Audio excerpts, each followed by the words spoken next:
I never thought I'd see my 77-year-old father lying unconscious on our driveway, blood pooling beneath his head, all because of a trash can.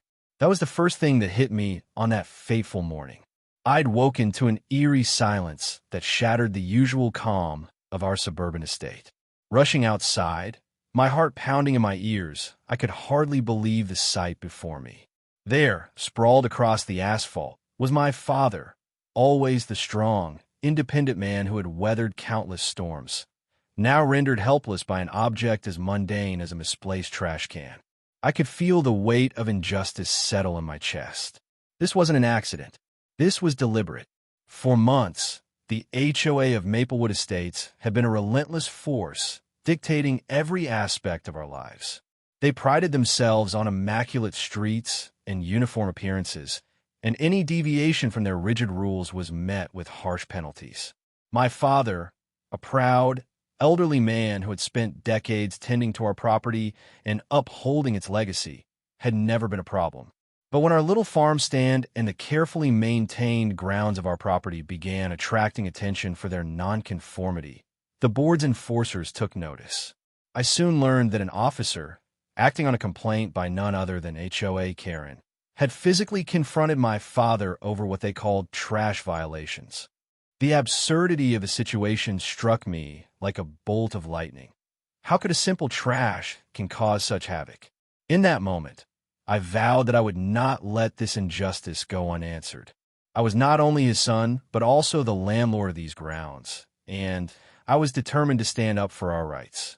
I knew that if the HOA could bully my family into submission, then it was high time we sent a message that our property and our dignity were not for sale. The memory of my father's pained expression, the shock of seeing him so vulnerable, ignited a fierce determination within me. Today, I would reclaim our space. Today, I would make sure that the overreaching authority of the HOA learned that sometimes, even a seemingly harmless trash can be the spark that ignites a rebellion. Maplewood Estates was meant to be a model of suburban perfection, a gated community where every lawn was a pristine green carpet and every house a mirror image of the next. The Homeowners Association, with its endless binders of regulations and a strict code of conduct, ensured that no detail went unchecked. It was in this environment of manufactured order that I had inherited our family property, a modest estate with a rich history and a legacy that dated back generations. Our property, which I now managed as the landlord, was a far cry from the sterile uniformity of Maplewood Estates. Nestled on the outskirts, our land was a patchwork of fertile fields, a small farm stand that offered fresh produce and homemade goods, and a scattering of rustic outbuildings that harked back to simpler times. It was a place where the spirit of independence was as tangible as the morning dew on the crops. My father, despite his advancing years, had always taken pride in the property. A hard-working man who had nurtured every inch of the land, he was a living repository of our family's traditions and values. Then there was HOA Karen Mitchell, a name that resonated with dread among the residents of Maplewood Estates. In her early 50s, Karen was the embodiment of conformity. Always immaculately dressed in business attire, clipboard in hand and smartphone at the ready, she prowled the community, watching for any sign of deviation. To her, every stray ornament, every unsightly display of individuality was a blemish on the community's image. Over time, her campaigns against improper decorations, unconventional landscaping, and even the slightest hint of artistic expression had earned her both notoriety and a legion of supporters among those who believed that order was paramount. For my part, I had always prided myself on striking a balance between tradition and innovation. While I respected the value of a well-tended property, I believed that creativity and individuality were what truly enriched our lives. My farm stand, with its vibrant array of fresh produce and the occasional artistic flourish, be it a quirky sign or a playful garden sculpture, was a testament to that philosophy. It was a direct challenge to the bland uniformity that Karen and the HOA sought to enforce. Our differences had always been a source of quiet tension. My father had never cared for strict regulations. He preferred to let the land speak for itself. But when the HOA began to meddle in even the most personal aspects of our property, that tension turned into open conflict. The day the officer knocked my 77-year-old dad out over a misplaced trash can was the tipping point, a brutal and senseless act that exposed the deep-seated authoritarianism of the HOA. This was not just about a trash can. It was about the right to live freely on one's own land, to express oneself without fear of arbitrary punishment, and to protect the legacy of a family that had built its life on the land. I knew that I, as the new landlord and a staunch defender of property rights, had to take action. The battle lines were drawn between the oppressive conformity imposed by the HOA and the resilient spirit of our family's traditions, a spirit that was ready to rise up and fight back. The incident that left my father lying unconscious on our driveway was more than just a physical assault. It was a symbol of the HOA's increasing willingness to use force to impose its will. The news spread like wildfire through Maplewood Estates, and soon, whispers of injustice turned into a roar of outrage among those who had long felt stifled by the relentless enforcement of arbitrary rules. I gathered every scrap of evidence. Photos of my father in distress, eyewitness accounts from shocked neighbors, and security footage capturing the officer's callous actions. Each piece of evidence underscored one stark truth: the HOA had crossed a line. Determined to hold them accountable, I approached the HOA board with my documentation. I demanded an explanation for the officer's use of excessive force and the fine that had been levied against my family for what they claimed was improper waste management. Instead of receiving a sympathetic response, I was met with bureaucratic indifference. The board dismissed my claims as mere misunderstandings and overreactions, citing vague regulations and insisting that the officer was simply enforcing community standards. But I knew better. I had seen the raw footage. I knew the pain and indignity my father had endured. As tensions escalated, a growing number of residents began to voice their own grievances. Many had experienced similar abuses: fines for the most trivial infractions, arbitrary rules that crushed individuality, and a palpable fear of challenging the HOA's authority. In community meetings, murmurs turned into impassioned speeches. "Our rights are not for sale," one longtime resident declared, recounting how he'd once been fined for having a non-traditional mailbox. The collective frustration was evident, and I realized that my personal battle was now emblematic of a much larger struggle for freedom and respect in Maplewood Estates. Fueled by this shared sense of injustice, I resolved that I must retaliate. I was not just a bystander. I was the landlord, the guardian of this property, and I would not let the HOA bully us into submission. My plan was simple yet audacious. I would leverage my newfound position and resources to strike back in a way that would force the HOA to confront the consequences of their actions. I decided that if they were willing to fine us for minor waste issues, then I would impose my own counterfine, a symbolic hefty penalty that would make them think twice before meddling with my property again. I began by meticulously calculating the cost of all the damages incurred over the years: fines, lost business from my farm stand, medical expenses for my father's injuries, and arrived at a staggering figure: $50,000. I then created a detailed, official-looking invoice that itemized every supposed violation and its corresponding penalty. This wasn't a real fine to be collected. It was a statement, a wake-up call for the HOA. I printed out the invoice on quality letterhead, signed it with a flourish, and posted it in a prominent place on the property, where every resident and board member could see it. But I didn't stop there. I organized a press release and a series of social media updates detailing the entire incident, from the moment my father was knocked out over a trash can to the issuance of my $50,000 counterfine. I argued that the HOA had not only failed to protect its residents, but had actively contributed to a culture of fear and overreach. The digital reaction was immediate. Neighbors and local bloggers took up my cause, and hashtags like #WakeUpHOA and #LandlordRevolt quickly trended. The invoice became a viral symbol of resistance, a tangible reminder that the HOA's arbitrary fines were about to be met with equally bold retaliation. In the days that followed, I received messages of support from across Maplewood Estates. People shared their own stories of excessive fines and bureaucratic nonsense. The community's voice grew louder, united in the belief that property rights and personal dignity were not to be compromised by petty enforcers. I held small gatherings on my property, where residents discussed their frustrations and strategized on how best to challenge the HOA's authority. Every conversation, every shared post reinforced the fact that the fight was no longer just mine. It was a collective battle for freedom. Even as the digital petition demanding reform swelled to thousands of signatures, I continued to prepare for the inevitable showdown with the HOA board. I re-examined every clause of the community guidelines, gathered further evidence from neighbors, and even consulted with legal experts who confirmed that the officer's actions and the subsequent fines were not only excessive but potentially illegal. It was clear that the HOA had overstepped its bounds, and I was determined to expose the full extent of their overreach. By the time the board announced an emergency meeting to address the escalating crisis, the tension in Maplewood Estates was at a fever pitch. I knew that the outcome of that meeting would not only determine my own fate as a landlord, but would set a precedent for every resident who dared to dream of a community governed by fairness rather than arbitrary power.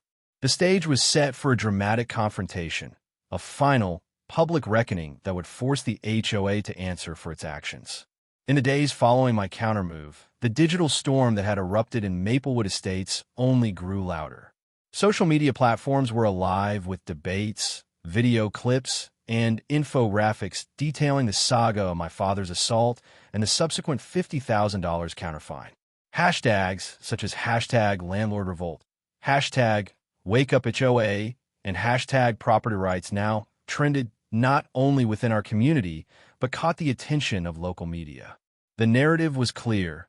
An overzealous HOA had taken drastic, unacceptable measures, and now the people were standing up for their rights. Local news crews were soon on the scene, capturing interviews with residents who expressed both outrage and a long-suppressed relief that someone had finally dared to challenge the HOA's authority. "I've seen fines for the tiniest things around here, but nothing like this," one neighbor commented on live television, shaking his head in disbelief. "We deserve to live without fear of arbitrary power. It's time that our voices were heard."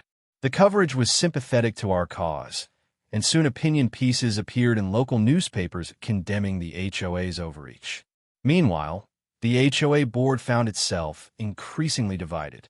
At emergency meetings behind closed doors, board members argued heatedly over the proper response to the mounting evidence. Some insisted that Karen's actions were a necessary means to maintain order, while others acknowledged that her heavy-handed tactics were alienating residents and undermining the very community spirit they claimed to protect. Leaked memos revealed that even longtime board members were questioning whether the current policies were sustainable. "If we continue down this path, we risk turning our community against us," one memo read. The internal strife was palpable, and the digital evidence I had compiled only intensified the pressure. I continued to update my online community with every development. Every morning, new video logs, screenshots of supportive messages, and detailed blog posts about the incident were shared widely. The digital petition I launched grew by the day, amassing tens of thousands of signatures from residents and even garnering support from local business owners and civil rights groups. The collective momentum was undeniable. The people of Maplewood Estates were ready for change, and the $50,000 counterfine was fast becoming the symbol of their defiance. Karen Miller, however, remained stubbornly unrepentant. In a series of frantic social media posts, she attempted to justify her actions by citing community guidelines and insisting that her intention had been to protect the aesthetic standards of Maplewood Estates. But her words fell flat in the face of overwhelming evidence. Videos of the incident, of my father's injury, of the heavy-handed response, and of the meticulous documentation of every violation were shared alongside my counterfine. Every time Karen tried to spin her narrative, the community responded with even more fervor. Your fines are a sham, and your actions are nothing but tyranny, one post read. Stand up for your rights. Maplewood became a rallying cry. Amid the growing digital uproar, the local authorities also took notice. A formal investigation was launched into the officer's use of force against my father and the subsequent fines imposed by the HOA. Public safety officials reiterated that community safety measures should be left to professionals, not manipulated by overzealous enforcers. Their statements lent further legitimacy to our cause and increased the pressure on the HOA board to act swiftly.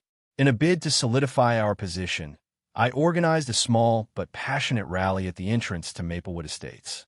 Neighbors, holding signs reading "Our property, our rights, and no more arbitrary fines," gathered in support. The energy was infectious. For the first time in years, people were speaking out openly about the oppressive practices of the HOA. Local activists and even a few sympathetic council members joined the rally, amplifying the call for reform. As the day of the final emergency HOA meeting approached, the tension reached a fever pitch. Every shared post, every digital petition, and every supportive comment reinforced a single message. The community would no longer tolerate arbitrary, bullying tactics. The stage was set for a dramatic confrontation that would force the HOA board to either stand by their outdated rules or embrace a new era of transparency, fairness, and respect for individual rights. In the days leading up to the meeting, I meticulously organized every piece of evidence: video clips, photographs, written testimonies, and prepared a comprehensive presentation that left no doubt about the injustice we had all endured. The community's support was palpable. I received messages from residents saying, "We've had enough of this tyranny, and your fight is our fight." These messages, along with the soaring petition numbers, were a clear sign that this was no longer just about my father or my property. It was about reclaiming the right to live free from arbitrary authority in Maplewood Estates. The rising tension was now a storm that would soon break over the HOA board, ushering in a wave of long-awaited reform. The decisive moment arrived on a crisp, clear morning at the Maplewood Estates Community Center, where the final emergency HOA meeting was in full session. The boardroom was packed with a diverse array of HOA officials, local law enforcement representatives, community leaders, and hundreds of determined residents, all gathered to witness a turning point that would redefine our community's future. With a steady yet impassioned demeanor, Councilwoman Elaine Foster stepped up to the podium, her eyes reflecting the hope and resolve of a community that had grown too tired of arbitrary rule enforcement. After a thorough review of all digital evidence, including security footage, detailed logs of fines and complaints, and impassioned testimonies of our residents, we have reached an inescapable conclusion. Councilwoman Foster began, her voice resonant and authoritative. It is abundantly clear that the actions taken by Mrs. Karen Miller, specifically the violent confrontation that left my father injured and the subsequent imposition of baseless fines, were driven not by any legitimate concern for community standards, but by personal bias and an abuse of power. Our community's fundamental rights as property owners and individuals must be upheld, and we cannot allow a single enforcer to dictate how we live. A heavy silence fell over the room as Foster continued.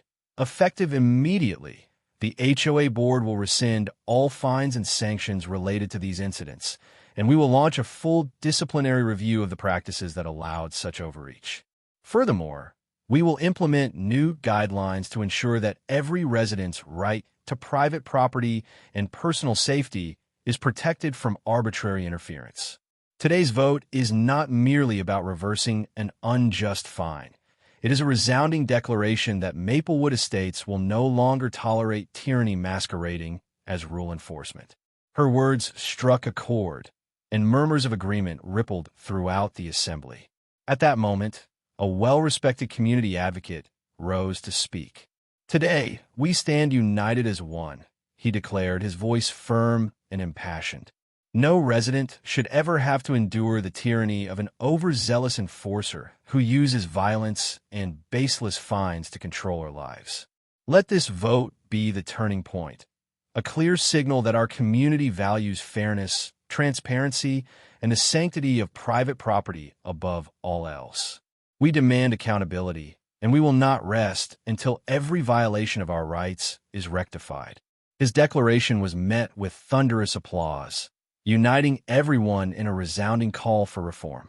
Following his address, a senior officer from the local oversight office presented the final dossier, a meticulously compiled record of all digital evidence, expert testimonies, and official documents confirming the legality of my property operations and exposing the injustice of the fines. The evidence was irrefutable. The violent incident and subsequent fines were a blatant abuse of power, and every attempt by Karen Miller to justify her actions was exposed as a sham.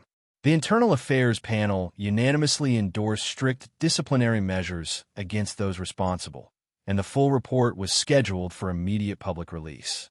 Councilwoman Foster concluded, "Let this resolution mark the dawn of a new era for Maplewood Estates, a community where every resident's rights are honored and where public authority is exercised with integrity and respect." Our vote today is a resounding declaration that we will protect our freedoms and that no one, regardless of their position, can impose their will upon our community without accountability. Together, we stand for justice, transparency, and the inalienable right to live free from arbitrary interference. Her final words, delivered with unwavering conviction, sealed the turning point in our struggle for justice and property rights. In that defining moment, as every face in the boardroom shone with determination and hope, the balance of power shifted irrevocably. The overwhelming digital evidence and the unified voice of our community forced the HOA board to take decisive action, a turning point that would forever reshape the governance of Maplewood Estates.